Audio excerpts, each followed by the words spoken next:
Hi guys, welcome back to my corner, Freud and Felons. Today we're going to talk about the poster child of all serial killers. Yes, Mr. Ted Bundy. And for those of you who aren't too familiar with this story, Bundy used to target young women, they were mainly college students, using charm and clever tricks. He would a lot of times fake an injury, he would pretend like he's dropped his books and needed help, anything to seem harmless. Carol DeLarange from Utah unfortunately did just that. She helped him carry some items because of his fake injured arm. She survived luckily and later was able to identify him. What's interesting about him is that he didn't need a weapon or use any force. What made him deadly was actually far simpler. It was a friendly smile, a fake cast, and a polite request for help. Think about it. You're a young girl, you're walking across campus or through a parking lot, and a guy waves you over. He's got his arm in a sling. Maybe he's dropped some keys or books. Maybe he just needs a hand lifting something into his car. Totally normal, right? Well, not always.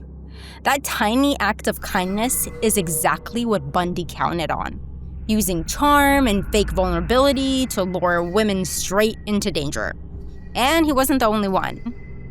Serial killers throughout history have exploited the same instinct in women, our collective urge to trust, to help, and to give the benefit of the doubt.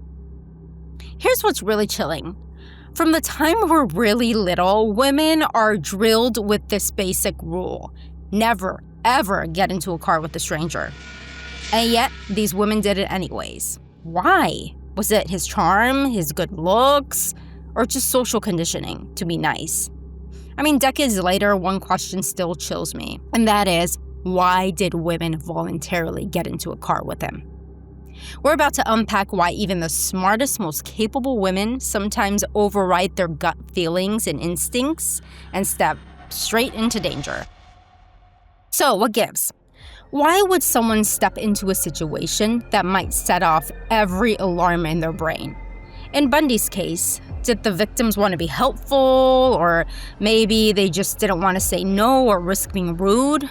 We'll never know for sure what was going on in every victim's mind. But based on what some of the victims expressed later on, it seems like they voluntarily assisted him because he seemed harmless, first of all, and it was socially expected to help someone appearing vulnerable and in need of help. From what I've seen, people, and especially women, sometimes put politeness above their own instincts. They freeze, hesitate, and override their gut feeling, all because they're afraid of offending someone. It makes you wonder, huh? Why does the fear of saying no or upsetting someone sometimes feel stronger than our own sense of danger? That's exactly what predators like Bundy counted on. And again, he wasn't the only one. And it's what makes these stories so chilling. So, why do we fear offending so much? There's a moment in one of my favorite movies, The Girl with the Dragon Tattoo, and it's an excellent movie. If you haven't seen it, go watch it right now. But there's a scene towards the end of the movie that really stood out to me at the time, and this still resonates today, oddly enough, in situations like this. It's the point in the story where the protagonist tries to leave the killer's house. Even though this protagonist knows he's in danger, that he's in the presence of a killer, he re-enters the home when the killer invites him in for a drink. And of course, you can imagine all hell breaks loose after that. At that moment, the killer says something really interesting. Let's take a listen. Shh. Let me ask you something. Why don't people trust their instincts? They sense something is wrong, someone is walking too close behind them. You knew something was wrong, but you came back into the house. Did I force you? Did I drag you in? No. All I had to do was offer you a drink. It's hard to believe that fear of offending can be stronger than the fear of pain, but you know what? It is. And they always come willingly. Yes, it's really hard to believe that the fear of offending can be stronger than the fear of pain. But you know what? It is. And this scenario applies to all people, but especially women. Now, there are a few theories about why we're wired this way. And remember, a theory is just an educated guess. It's not hard science, okay? The theories around this phenomenon are kind of a mix of biology, psychology, and sociological factors.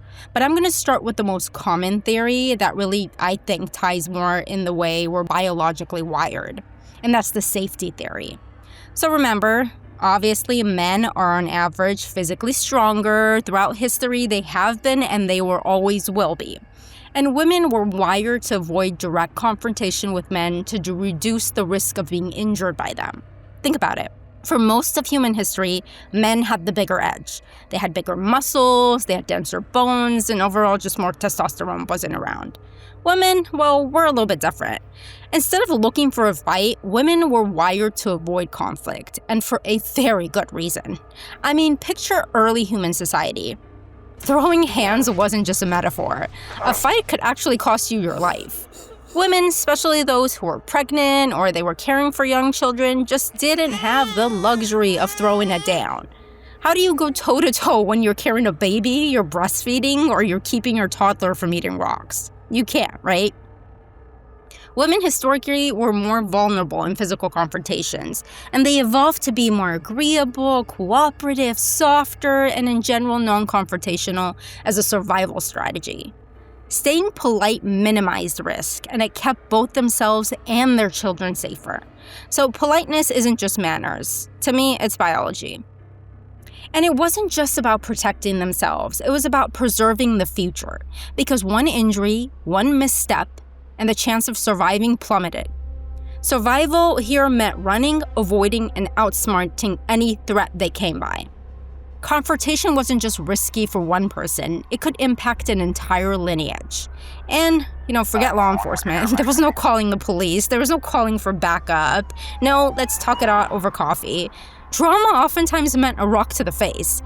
And for women who were juggling babies or toddlers, getting into a fight simply wasn't an option. Avoid, survive, outsmart, that was the rule of the game.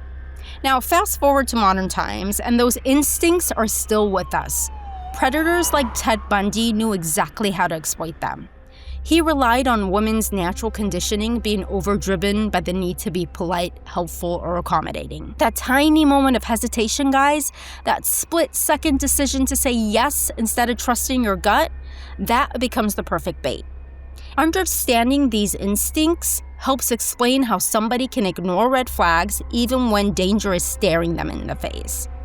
Today, unfortunately, many women still worry about how men might react if they feel disrespected or rejected. For generations, we've been taught to tiptoe around a man's ego. It's like an unwritten rule that's been passed down. Don't upset the men because you never know how they might lash out if they feel slightly rejected or disrespected. Tell me, how many times have you given a fake number or said you had a boyfriend to reject a man nicely, instead of outright saying you're not interested? Because a direct rejection could escalate into aggression or even violence. Now, I'm going to get personal here for a second. I once went out on a date with this truly awful man, and I mean awful. Every single bad trait you can imagine he had. The date was so unbearable, I literally had to hide in the bathroom for 20 minutes just to catch a break. Looking back on that, I keep asking myself, why the hell didn't I just walk out? Why did I stay, even tolerate some of the offensive stuff he said to me? Think about it. If the roles were reversed, a man on a bad date would have zero hesitation, and I mean zero, walking out the door. No guilt, no worry about being rude, he'll just leave. So, why do we women care so much about being polite, appearing nice, even when it's clearly not in our best interests? Here's another personal story of mine. I once went on a trip with a man I barely knew, and I would not recommend that. And wow, it was an absolute disaster. He was disrespectful, condescending, bossy, basically all bad traits roll into one. And I put up with this man for days.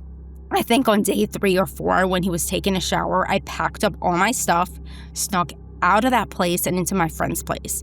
And then guess what? I told him I had diarrhea for the rest of the trip. Yep, diarrhea. It's embarrassing, yes, totally, but it was way easier than telling him the truth. that I didn't want to ever see him again. Imagine that for a second. I embarrassed myself by telling him I'm sitting on the toilet for days instead of just telling him, hey, buddy, I don't like you. I don't want to see you again. And that's exactly my point. Women are so conditioned to avoid confrontation, to keep the peace, to prioritize someone else's comfort over their own instincts. Sometimes it's just easier to tell a ridiculous lie than to assert your boundaries, even when your gut is screaming, get out. This is the same instinct predators like Bundy could exploit. Politeness, hesitation, fear of offending, all of it can become a trap if somebody knows how to bait. Now, that instinct to be polite and accommodating isn't just biology, like I previously mentioned. It's also the result of social conditioning. This is part of a much bigger pattern, one that predators like Bundy knew how to exploit. And I gotta give it to the man, he was pretty smart. But here's the theory about social conditioning. From the time we're little, girls hear the same mantra on repeat. Be nice, smile, don't cause trouble, and whatever you do, don't come off as rude or difficult. Meanwhile, guys who act the same way, they get called confident or natural leaders. For generations, being pleasant and agreeable wasn't just about manners. It also sold the golden ticket for women. Yes, finding a husband. Basically, women were taught, don't rock the boat or you'll end up alone with 10 cats. Not that there's anything wrong with that. I love cats and have a bunch. But here's the darkly clever part. Predators like Bundy knew exactly how to exploit this conditioning.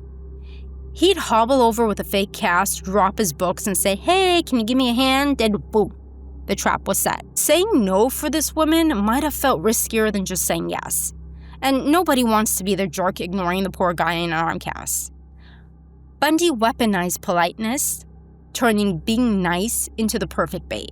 It's chilling, really, if you think about it, but also fascinating, because it shows how social rules meant to teach kindness could literally be used against women. Okay, quick tangent here, but stick with me. A lot of it is social conditioning, yeah? But you can also trace it back to mothers. Mothers taught their daughters to be ladylike because back in the day, it was survival. Being agreeable kept you safe. It got you marriage, social acceptance, and even protection. But here's the kicker. That kind of survival, it doesn't work for women anymore. And now, it just makes us put up with jobs, partners, and treatments we don't deserve. Which brings me to my next point. Another reason women often avoid confrontation with men is lived experiences. Past trauma and personal experiences have a lot to do with it. Many women, unfortunately, have faced catcalling, harassment, or verbal abuse simply for rejecting or upsetting a man.